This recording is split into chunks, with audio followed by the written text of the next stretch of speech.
Hi friends, good morning everyone. Welcome back to my channel fusion of love থেকে আমি রায়া। আশা করি তোমরা সবাই ভালো আছো। আমি অনেক ভালো আছি তোমাদের ভালোবাসা আশীর্বাদে। আজ সকাল সকাল গোপলাকে স্নান করানো দিয়েই ব্লগটা শুরু করলাম। মা সকালে সমস্ত কাজ সেরে আমার রান্নার সরঞ্জাম রেডি করে স্নান করে গোপলাকে রেডি করে যাবে উপরের মন্দিরে পুজো দিতে। ওপরে তো আমাদের প্রতিষ্ঠিত মন্দির, তাই মা বলে ওখানে না গেলে নাকি মায়ের মনটা একদমই ভালো লাগে না। গল্প করতে করতে গোপলা স্নানটাও কিন্তু কমপ্লিট। চলো আজকে একবারে কিচেনে চলে এসেছি। কিচেন থেকেই তোমাদের আজকে সবকিছু করবো, বুঝলে তো? ইন্ট্রো দেওয়া সবকিছু আজকে কিচেন থেকে।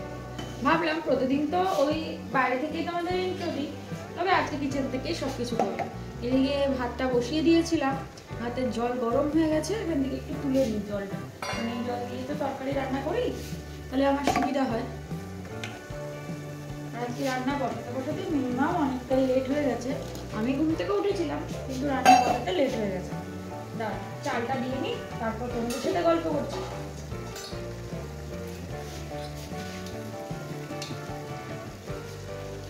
আজকে জানো তো অনেক সকালবেলা ঘুম থেকে উঠেছিলাম। সকালবেলা বলতে ওই 9টার দিকে ঘুম থেকে উঠেছিলাম। ঘুম থেকে উঠে দেখছি আমাদের এইখানটায় মানে রোদ কি জিনিস ওঠেইনি, মানে এত গরম এত ঠান্ডা চারিদিকে। আমি আবার উঠে মাকে বলছি, মা প্লিজ রোদ তো দেখা যাচ্ছে না, আমি শুয়ে পড়ি, আমি আর পারলাম না এখান থেকে। তারপরে আবার ব্ল্যাঙ্কেট মুড়ি টুড়ি দিয়ে ঘুমিয়ে পড়েছিলাম। তারপরে উঠতে উঠতে আমার অনেকটাই দেরি হয়ে গেল। মা চিল্লাচিল্লি করে 11টার সময় ঘুম থেকে তুলেছে।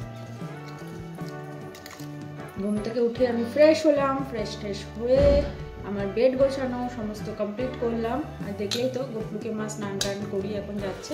আজকে মা নিচের পুজোটাও দিয়ে দিয়েছে। অনেকদিন তোমাদের এই মহারথী গঙ্গের সাথেও দেখা করানো হয় না, আজকে একটু দেখা করাবো। বাবা জল ছিটকে গেল। এখানে ভাতটা বসিয়ে দিলাম, এটার মধ্যে দেখ। আর এদিকে আজকে করবো হচ্ছে পনির দিয়ে আলু দিয়ে কফি দিয়ে তরকারি। ছোট ছোট আলু গ্রেট করে রাখা আছে, মানে এমনি রাখা আছে আর কি, সিদ্ধ করা। এই আলুগুলো না খুব ভালো লাগে। আর এদিকে মা পনির কিউব কিউব করে কেটে জলে ভিজিয়ে রেখে দিয়েছে। আর এদিক থেকে আমি জাস্ট কিছুক্ষণ আগে ফুলকপি সিদ্ধ করে একটুখানি ছাড়িয়ে সিদ্ধ করে রেখে দিয়েছি, মানে হালকা একটুখানি ভাপিয়ে রেখেছি। ফুলকপি একটু ভাপিয়ে রাখলে না খেতে ভালো হয়। তো আগে আলুগুলোকে একটুখানি ভেজে দিচ্ছি।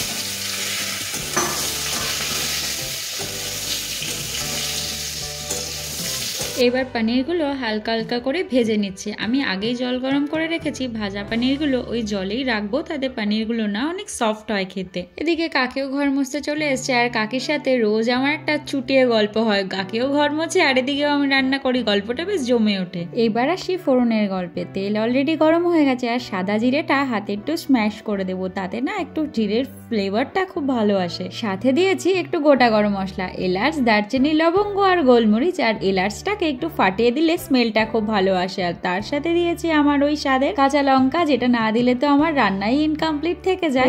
তেলে ফোড়ন করতেই ফুটুস ফাটুস শুরু। এবার দিয়ে দেবো কাঁচা লঙ্কা বাটা। আর কাঁচা লঙ্কাটা না আমি আগের থেকে কিছুটা বেশি পরিমাণে বেটে রেখে দিই, তাহলে প্রতিদিন না আর মিক্সিতে পেস্ট করতে হয় না। আর আজ ভেবেছি একটু আদা বাটাও দেবো, কিন্তু এই আদার বাটি খুলতে তো আমার নাজেহাল অবস্থা, সেটা তো দেখতেই পেলে। এবার দিয়ে দেবো আমার রান্নাঘরের একদম কমন মশলা, যেগুলো দেখতে দেখতে তোমরা অভ্যস্ত হয়ে গেছো আর মুখস্থ হয়ে গেছে প্রায় তোমাদের। এবার দিয়ে দিলাম একটু টমেটো পেস্ট। আর টমেটো দিলে না রান্নার স্বাদটা একটু অন্যরকম হয়, আমার তো বেশ ভালো লাগে। এবার একটুখানি ভালো করে কষিয়ে নেব। তারপরে এতে জল দিয়ে ভালো করে ফুটিয়ে নিয়েছি। আলুগুলো আগেই দিয়ে দিয়েছি, তাতে আলুর ভেতরে মশলাগুলো ঢুকবে ভালো করে, আর খেতেও ভালো লাগবে, আর সিদ্ধটাও হবে। দাঁড়াও, এবার পনিরগুলো দিয়ে দিই। তোমাদের একটা কথা বলতেই ভুলে গেছি, পনিরটা যেই জলে ভিজিয়েছিলাম তাতে একটু গুঁড়ো দুধ দিয়ে দিয়েছিলাম, এতে না স্বাদটা খুব ভালো হয়। আমি ফুলকপি, আলু, সয়াবিন যেকোনো নিরামিষ তরকারিতে যখন রান্না করি তখনই এই জিনিসটা অ্যাপ্লাই করে থাকি। মাটনেও কিন্তু দিই, টেস্টটা খুব ভালো হয়।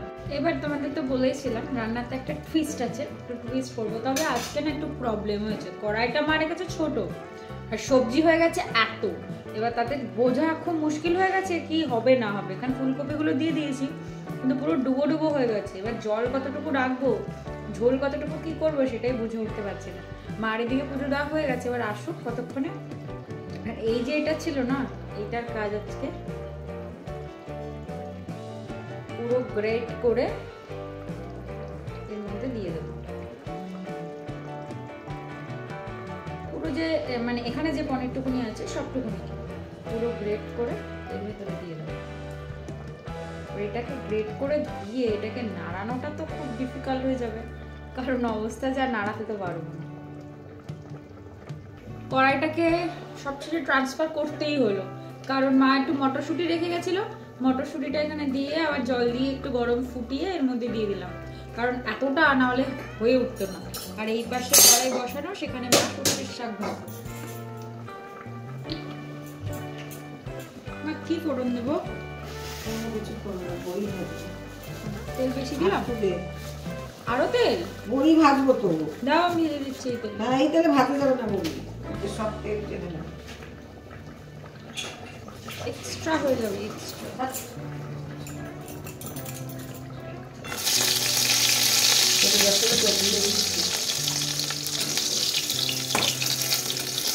এই একটা বড় প্রবলেম, এত তেল টেনে না, এটা একটা সমস্যা। আমরা জলে ভিজিয়েই বড়ি দিই, তাও কিন্তু তেল টেনে। সরষের শাকটা হবে, আর কালকে পিদের বাড়ি থেকে বেগুন পুড়িয়ে নিয়ে এসেছিলাম, এই পোড়া বেগুনটা। আজকে যেহেতু আমরা নিরামিষ, তাই জন্য আমাকে কথা বলতেই দেবে না, নিজেই কথা বলছে। আজকে যেহেতু নিরামিষ, কতবার বললাম এই কথাটা, তাই ওই মানে যে বেগুনটা ওটা ভর্তা হবে, সেটা টমেটো লঙ্কা কুচি সেটা দিই, পেঁয়াজটা ইউজ হবে না। কিন্তু জানো তো, আমরা বাইরে যখন ঘুরতে যাই সব জায়গায়, সেখানে কিন্তু পেঁয়াজটাকে আর রসুনটাকে ওরা ফল হিসাবে ইউজ করে। মানে নিরামিষ মানে ওদের কাছে মাছ মাংসটা নিরামিষ, কিন্তু পেঁয়াজ রসুনটা ওদের কাছে নিরামিষ, মানে আমিষ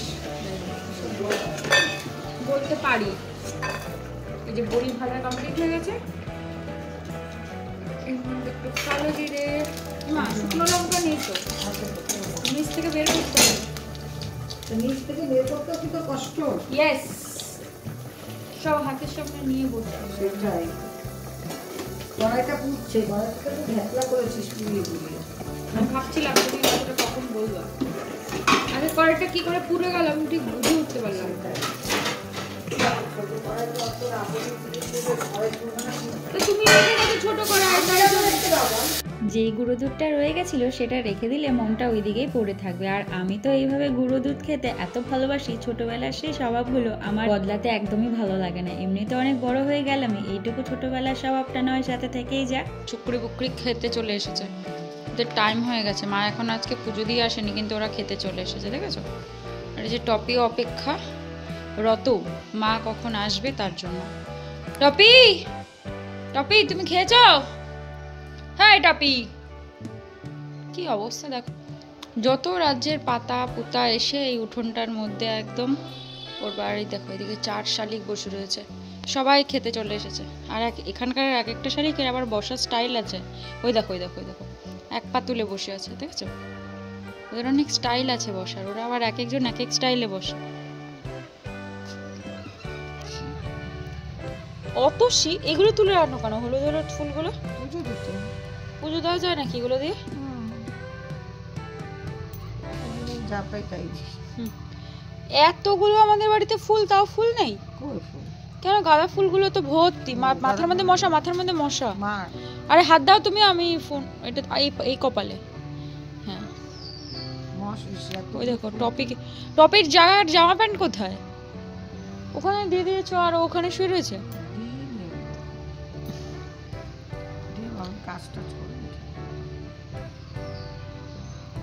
মা এখন এখানে বসেছে দূর্বা তুলতে, কালকে দুব্বা লাগবে, তাই তুলে নিয়ে এখন থেকেই রেডি করে রেখে দিচ্ছে, কারণ কালকে সকালবেলা মার সময় হবে না, তাই জন্য। আর আমাদের বাড়ির সব চারিদিকে ছড়ানো ছিটানো জুতো। আজকে আমাদের বাড়ির সব গাড়ি বাইরে, না সব না, একটা এখানে একটা বাবার গাড়ি, একটা কাকার গাড়ি, একটা আমার গাড়ি। আমার গাড়িটাও আজকে বাইরে। আমার গাড়িটা মা একটু পরিষ্কার করতে হবে, কি নোংরা।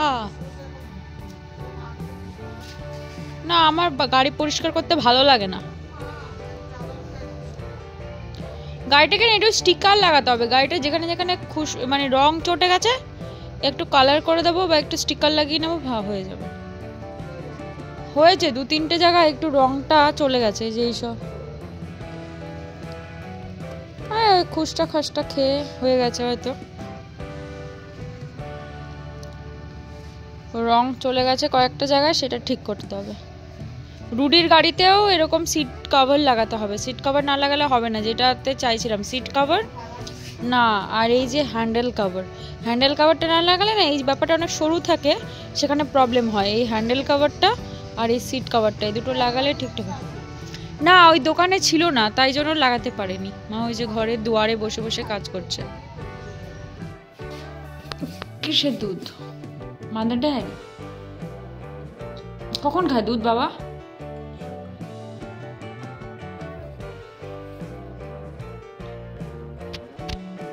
কি সবজি বানাবে এগুলো? সকালবেলা থোড়ি না শুক্তো বানাবা, শুক্তো কেটে রাখছো। কইছে শাকটা কোথায়?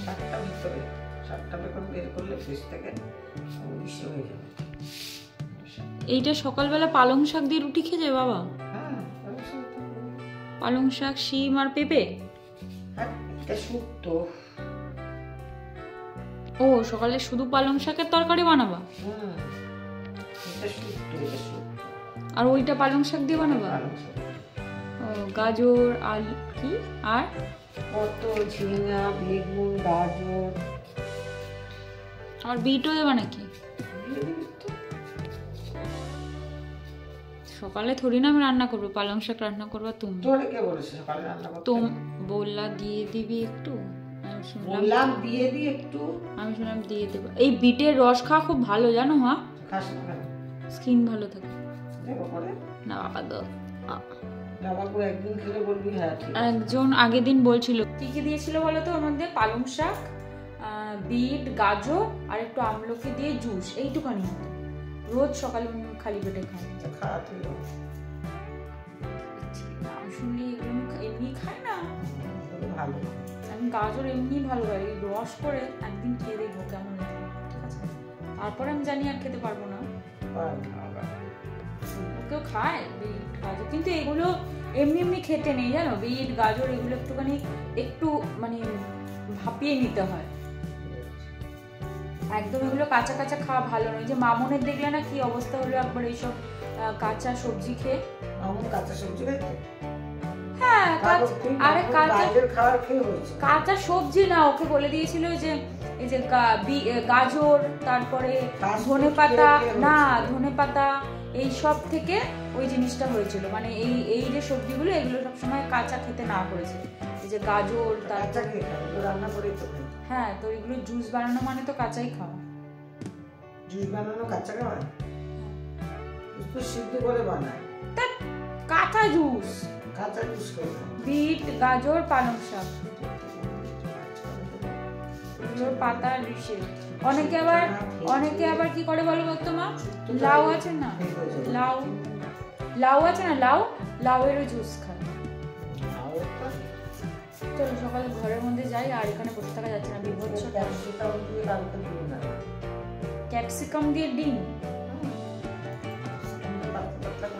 সে করবো না পারে।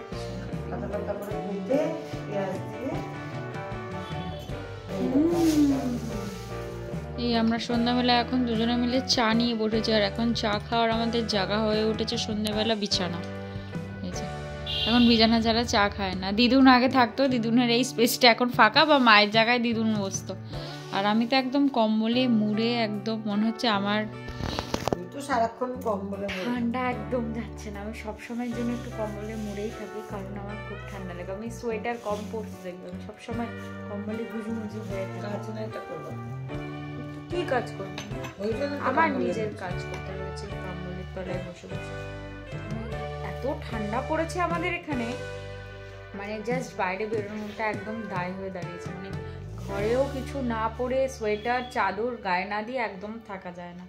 আর এর সাথে গরম গরম চা খেতে কার না ভালো লাগে, তা আবার বিছানায় কম্বলের তলায় বসে বসে। পুরো নিজেকে একটু সেই কোলাখামের সিনটার কথা মনে পড়ে যাচ্ছে, একদম এরকম ব্ল্যাঙ্কেটের ভেতরে ঢুকে এরকম চা খাচ্ছিল। এখনকার চাগুলো না ওই সময়কার একদম রাখলেই ঠান্ডা, মানে একদম ঠান্ডা হয়ে যায়, বেশিক্ষণ গরম ব্যাপারটা থাকে না। এখন এত ঠান্ডা আর আমাদের বেডটায় মনে হচ্ছে কি জানো তো, মনে হয় একদম কেউ জল ঢেলে রেখে দিয়েছে, এত ঠান্ডা হয়ে থাকে আমার বেডটা। কালকে তো আমার মনে হচ্ছিলো এই চাদরটার উপর আর একটা কিছু ব্ল্যাঙ্কেটটার উপর একটা পাতলা ব্ল্যাঙ্কেট দিয়ে শুলে বেটার হতো। আর আমি কিন্তু এখন দার্জিলিং টি খাচ্ছি, সেই দার্জিলিং থেকে আনা দার্জিলিং টি, তাই জন্য আরও ফিলটা বেশি হয় দার্জিলিং। দার্জিলিং আমি যতবারই যাই, দার্জিলিংটা আমাকে একটু টানে, আর ঠান্ডাতে আমার একটু বেশি টানে। গরমের থেকে আমার দার্জিলিংয়ের ম্যালটা ঠান্ডাতে বেশি ভালো লাগে, মানে আর সব জায়গায় আমার ভালো লাগে, অন্য সময় গেলেও আমার এই দার্জিলিংয়ের ম্যালটা আমার জন্য ঠান্ডা, মানে এই ডিসেম্বর জানুয়ারি একটু টানে। চিন্তা করেও লাভ নেই, হবে না। দেখলাম দোকান থেকে লাড্ডু নিয়ে এসছে, আর লাড্ডু দেখে কি আমার মনটাকে মানতে চায়? তখনই খেতে হবে, আমার এই কম্বলের তলায় বসেই লাড্ডু খেতে হবে, নামানামি সিন নেই। এই লাড্ডু খেতে খেতেই আমি আজকের ভিডিওটা শেষ করলাম। তোমরা কিন্তু কালকে আমার জন্য অপেক্ষায় থেকো, কালকে সকাল সকাল আবার একটা ব্লগ আসবে। তোমরা ভালো থেকো, সুস্থ থেকো, সাবধানে থেকো। আর আমার ভিডিওটা ভালো লাগলে একটা লাইক করে দিও, কমেন্ট করে জানিও কেমন লাগলো, আর সাবস্ক্রাইব করে তো পাশে থেকেও একদমই ভুলে যেও। তবে আজকের মতন বিদায় নিচ্ছি, তোমরা কিন্তু শীতে খুব ভালো মতন থেকো, ঠান্ডা লাগিও না কিন্তু।